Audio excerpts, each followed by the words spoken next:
Today we're going to talk about probability distributions with discrete random variables, and one of the first things that we need to focus in on or understand is what a discrete random variable is. So a discrete random variable is a variable whose value is a numerical outcome of a random set. So it is finite, it is countable, and it doesn't fall between a range of something. So for example, between 1 and 1.2. It's not a decimal, it's not a fraction, it's a whole number of outcomes, countable numerical outcomes for a specific random event.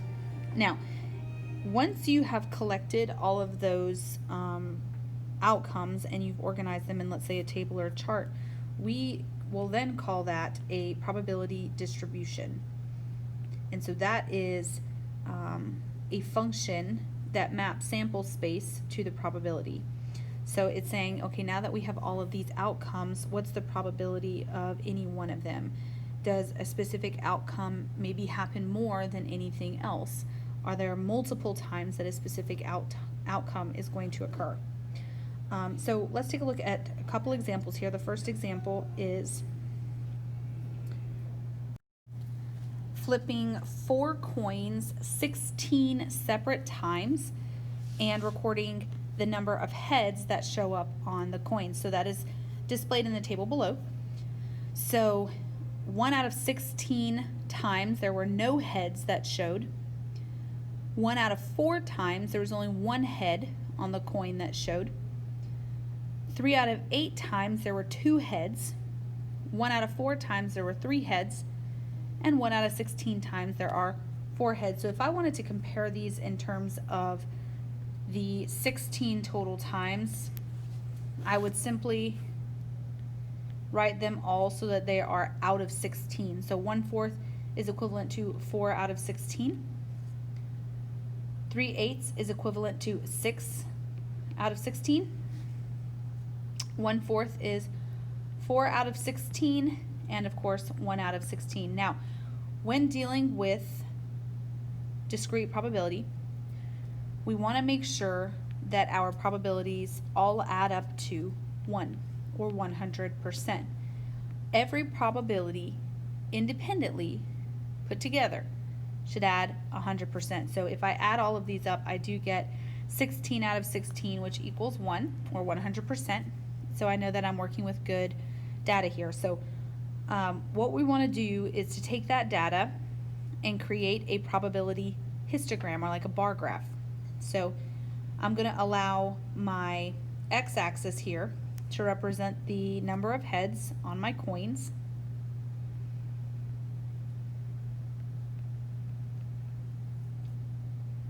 And I'm going to allow my y-axis to represent probability out of 16.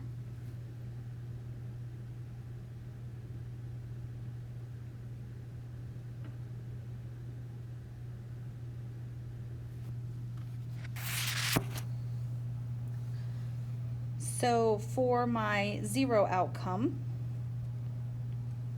I'm going to have 0 heads, 1 head, 2 heads, 3 heads, or 4 heads. And for there to be no heads that showed would be 1 out of 16. So I'm going to color in one of these squares here to represent 1/16 probability of getting 0 heads. For 1 head, I have a 4 out of 16 chance. So since each one of these blocks represents 1/16, I'm going to color in 4 of them to represent the probability of flipping a head, or flipping 4 coins with one of them being a head. So this is 1. For my 2s, I had 6 out of 16 chance. So this one is going to be 6 blocks will be colored. Excuse me. Kind of get those colored in.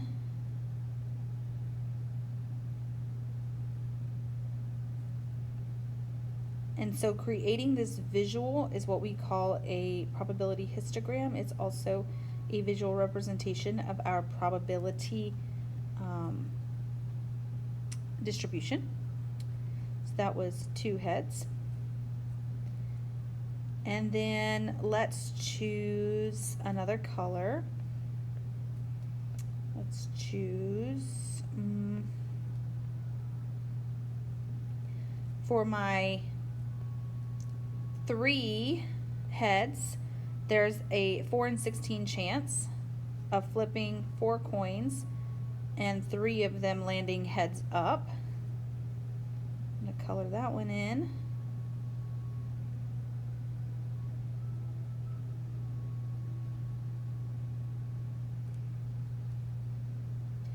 And there is only a 1 in 16 chance that all 4 of them are going to land heads up.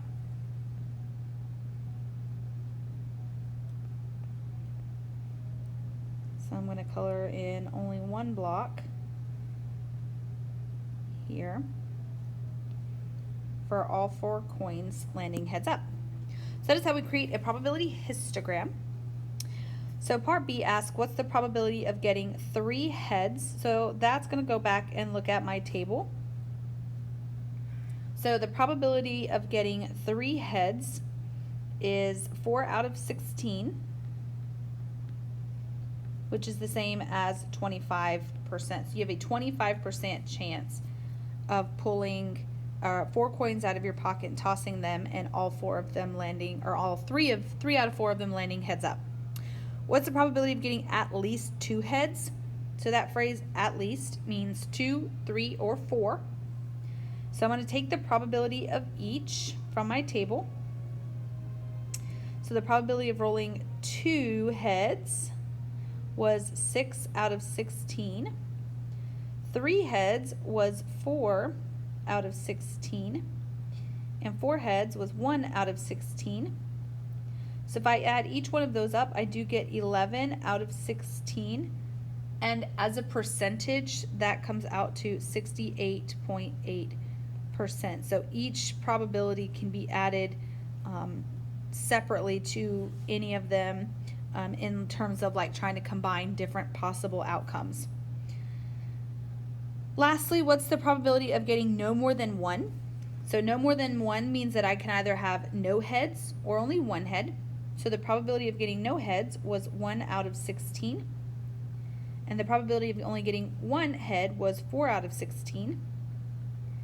So my probability of getting no more than 1 head is going to be 5 out of 16. And if I put that in the calculator and turn it into a percentage, we're looking at a 31.3% chance.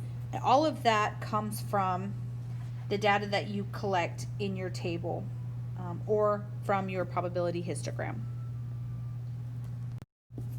And we're going to do 2 more examples and kind of look at how this data can be used to come up with generalizations. So the instructor of a large class gives 15% A's. I'm going to turn that percentage into a decimal. 15% of A's and D's, so A, B, C, D, and F. So he gives 15% of the students get A's and D's, 30% get B's and C's, and 10% get F's. So we're going to let X be the random variable assigned to a student's grade on a 4-point grading scale. So where A is going to be like a 4.0, B is going to be a 3.0, a 2.0, D is going to be 1.0, and F is going to equal 0. So if a student is selected at random, what grade would we expect them to have? So when you're looking at a set of data like this, and you're looking at probabilities of specific grades or probabilities of specific items, and you want to know kind of like what could be expected, or what's the probability, or what's most likely going to happen, what we're going to do is take our probability and multiply that times the frequency. How often does that probability happen, or how much does that probability carry? So for example, I have a 15% chance of getting an A. An A is worth 4 points. So probability is 15, frequency is 4. And I want to add that to 30% chance of getting a B, because I can get an A, a B. The student could also get a C. The student could also get a D. And what we're finding out here is what the most likely outcome if you select a student at random. So before I put this in the calculator and I get a number, if I look at my data, I have more than half of my data occurs between a B and a C. 60% of my data comes from either having a B or a C. So I should have my random selected value somewhere between where most of my probability is, so between a B and a C. So when I put all of those values into the calculator, I get 2.25. So if I look at that value in terms of a grade point average, it's probably close to a low C. So if I pull a student at random, that student has a higher probability of having a low C than any other grade here in class. What percentage of the class is passing? So if I wanted to know what passing was, passing is a D. So I can have a D, a C, I could have a B, or I can have an A. And if I add all of those values up, I do get 90 or 90%. I should note, we should have checked to make sure that all of this added up to 100%, which it does. But you should always double check, and I should have done it. You should always double check that your probabilities are adding up to 100%. What percent of the class has a B or better? So 30% have a B, 15% have an A, and so in total, 45% of the students have a B or better in the class. Let's take a look at another example here. The table shows the probability of the number of people who live in a typical household in the United States of America. So we're going to let X represent the occupants and Y represent the probability. And if you notice, this table is missing a probability. So what we need to do is figure out first what is going to go in my missing value. And the way that we do that is to figure out what would cause it to add up to 1 or 100%. So we can start by taking each one of these values and adding them together. And I'm just going to put like a question mark here because I don't know what value that is. So 0.25 plus 0.32 plus some unknown number plus 0.15 plus 0.07 plus 0.03 plus 0.01 should equal 1, because we want it to equal 100%. So we want to figure out what value is going to go in that box that would create a solid set of data here. And when I add up the values that I already have in my table, I get, let me get it ready here, I get 0.83. And those are from like the values that are currently written here. So if I want to figure out what's going to go in my missing box here, I simply take 1 or 100% and I subtract what I already have, and that will give me 0.17. So the missing probability for my occupancy of 3 is 17%. So I'm just going to fill that in with 17%. Now I have all the data that I need in order to answer the next 4 questions. So what's the probability of people in the United States, that should say living, in a household with 3 occupants? So the probability of living in a household of only 3 occupants is 0.17 or 17%, and that's because it's asking for one specific value, so I just look at that one specific square. If a random U.S. household is selected, how many occupants would we expect to find living there?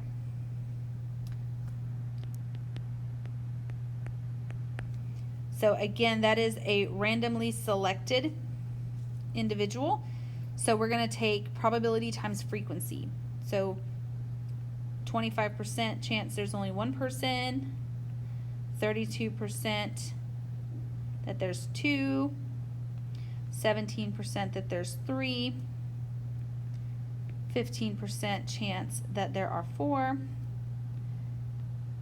7% chance that there are five, 3% that there are six, and only 1% chance that there are 7 people living in that house. If I put all of that in the calculator, I get 2.6. And I know that you can't have like 2.6 people, but if we're looking for an expectation or an expected value here of randomly selected, we do want to just keep the decimals because that's telling us it could be anywhere between 2 and 3 people, which if I look at my data in my table, the majority of my data is going to be within one of these first 3 right here, which is where my answer falls. What percentage of U.S. households have at least 5 people living there? So I want 5, 6, or 7. So the probability of having 5 people is 7%. I have a 3% chance of there being 6 people, and I have a 1% chance of there being 7 people. And so there's an 11% chance that if you randomly selected a household, it's going to have 5 or more people living there. What percent of U.S. households have no more than 3 people? So I want 1, 2, or 3, but no more. So I have a 25% chance of having 1 person, 32% chance of having 2 people, or 0.17 or 17% chance of having 3 people, and I do not want any more, so no more than 3.